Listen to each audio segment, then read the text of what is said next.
Not every fan base has to sweat it out today. We're all very jealous of South Florida fans right now since they got their winning out of the way Thursday. The Bulls with a decisive victory over UTSA, rebounding. I like that, Sally. From a tough loss to Memphis the week prior. I bet you like that touchdown too, B-Mac. They had plenty of those, scoring 55 points in the win. And the American Conference has been a little wild. I'm sure somebody knows a little bit about that. The head coach of South Florida, Alex Golesh, here joining us on the show. Coach, how you feeling on this already victory Saturday? Yeah, I feel great. You hit on that. It's nice to get it out of the way on Thursday and get a couple extra days, especially when you start preparing for a Navy team that you'll take every minute of every day that you could possibly have. Oh, yeah. You mentioned that next game. It just feels like every single game this season in the American is massive. Obviously, your expectations for this team were always very high, but what has this conference shown you so far in this season? Well, you know, I think it starts with just the commitment level that a bunch of the schools have made. You know, obviously from a coaching side, you've got some elite level coaching, and you could tell that going back to really this past off season where you could see there's very little patience to build these programs. I mean, everybody wants to win right now. There's a pressure to go get it, and as coaching changes were made, there were some elite level hires made, and then the investment from these schools has been absolutely huge. So you see the talent level continue to grow, but it's been that way for a while. I was in this league in 2020.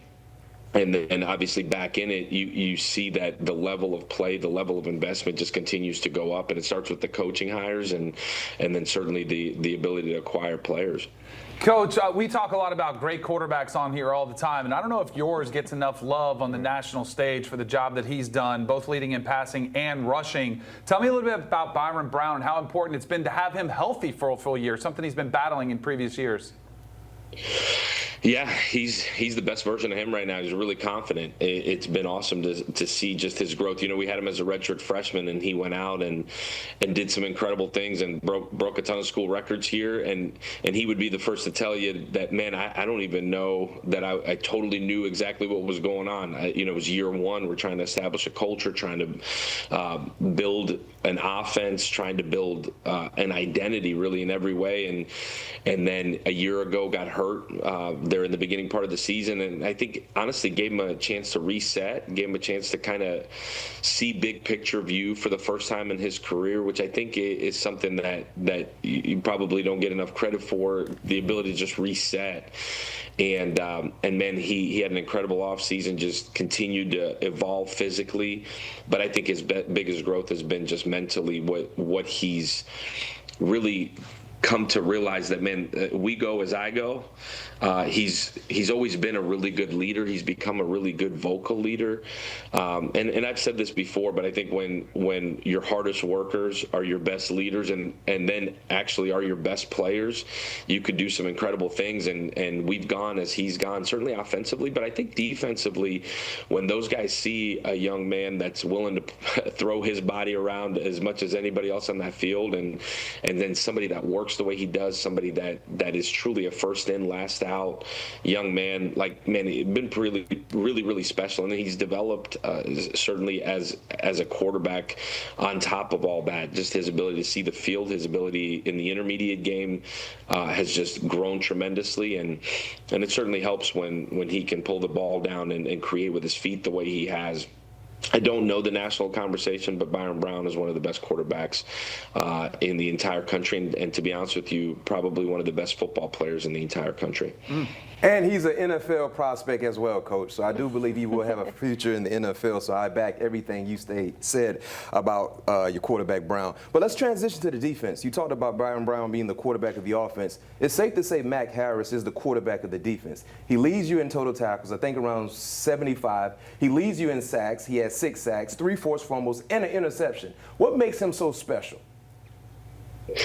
Yeah, I think similar to Byrum, you know, another young man when we got here, he hadn't played a whole lot of football and came in, had to change his body, had to change, honestly, more than anything, his mindset. And another young man as a senior now that's one of our hardest workers, one of our best leaders. And again, when your best players can be your hardest workers and your best leaders, you can do some special things. And I think as Mac has taken on this leadership role in our program, it's enhanced his game. He's put more pressure on himself to do things absolutely at an elite clip, forced his own process to go from being good to elite, and the ability for him to get others to rally around him. I think he knows, man, as I run, we run, as I hit, we hit, and his energy has been contagious. And as his level of play has stepped up, everybody else around him has stepped up. And I think similar to the conversation you're having about Byrum, I think Max developed enough in the last 3 years here that he's playing his best football right now, and he's also very much a guy that'll be playing on Sundays as long as he continues to just have this confidence and this level of preparation that's gotten him to this point, which is playing at an elite level in November.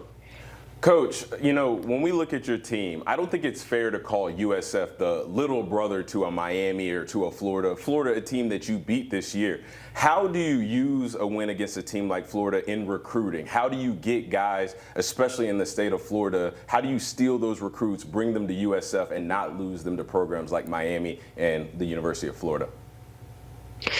Yeah, I think for us, it's been the same since we got here. We're in a mode where we're going to go outwork those people.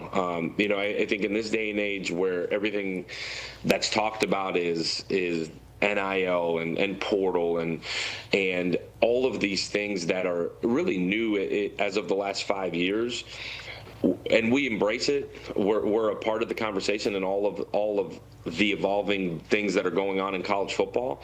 But to be honest with you, since we got here, and this has kind of been me my whole time as a college football coach, man, we're going to outwork anybody and everybody in every aspect of our program, and it starts with recruiting. I think amongst everything going on, you can still develop relationships. You could still send one more letter. You could still go above and beyond and try to figure out, man, who is this young man talking to every single day? Who is going to help this young man make a decision? And a lot of the time it isn't who you think it is, but you've got to go the extra mile. And so if we're going to go compete with programs like that, and we have, we've got to go outwork those people. And we've continued to do so. We're recruiting at a high clip. It certainly helps when you go to Gainesville and win there. And we're going to continue to stack classes as we continue to develop this program of guys that aren't afraid to go up to Gainesville and compete, aren't afraid to go anywhere in the country. And I told these guys, honestly, going into this last game on Wednesday night, like when we're at our best and we play with elite level detail and we play with a violent intent, we could play with anybody in the country, and we have. And I think right now there's a confidence in this program that we will continue to do so as we move forward. Understandably, that Florida win and then your program success as a whole has made your name come up quite a bit when it comes to some of these head coach openings in the sport. Obviously, that's something, the noise you can't necessarily control, but how do you handle that within your team so you make sure they keep chugging along this season?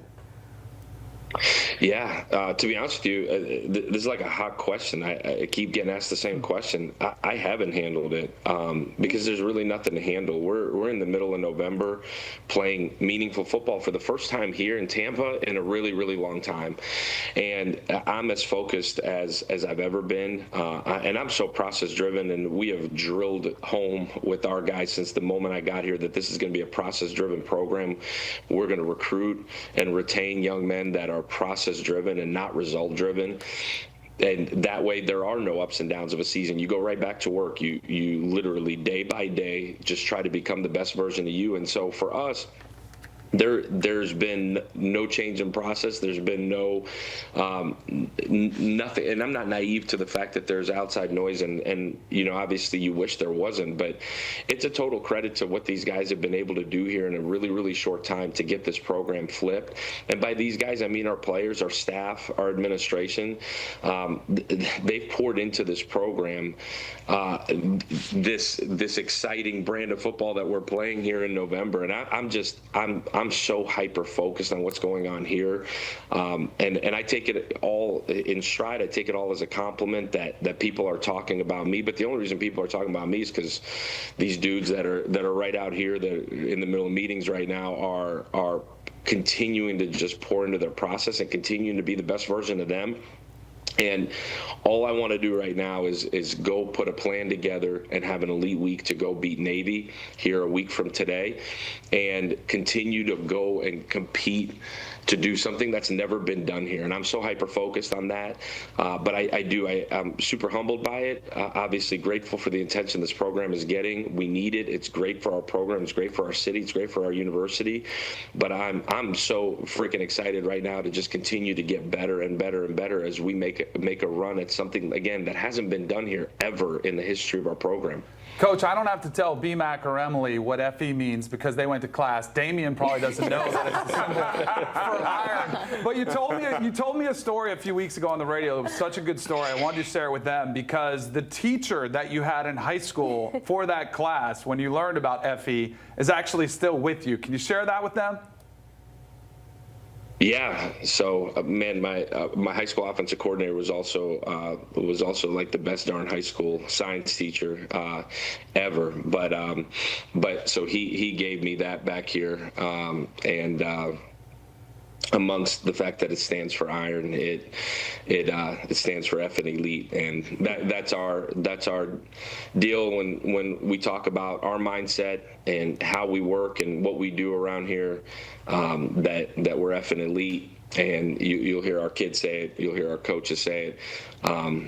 My little 10-year-old, he can't say effing, but he can say he's doing elite. And so it's just a mindset, and it's in everything you do. We're chasing greatness every step of the way. We want to be the best in the country at everything we do, and that's how we've set this whole thing up. But yeah, so my high school offensive coordinator, who gave me my first job coaching D-line at Westerville Central High School, he's our director of player development here, and has done incredible things for our program, incredible things for our players, and really taught me, man, you give more of yourself than you ever take from the whole, and we've continued to kind of live by that, where we continue to pour into these young people and expect nothing back other than for them to just pour into their process, love this game, love each other, and continue to plug. But yeah, friggin' elite back there. It stands for iron, which was the question, and I did not pay attention in high school chemistry, especially when it came to the periodic table of elements. But I do appreciate it. Yeah, that's all right. You can have multiple meanings. Everybody's got iron sharpens iron. That one is much deeper. I spotted that. I spotted the shoes in the background. I wish it was iron sharpening iron. Well, I noticed that Red Bull sitting on the desk right next to the computer, trying to stay awake, huh? Yeah, well, you don't have a game today. You're already a winner. So are we for having you on, Coach. Thank you so much for being here. Thanks, Coach. I appreciate y'all. Go Bulls.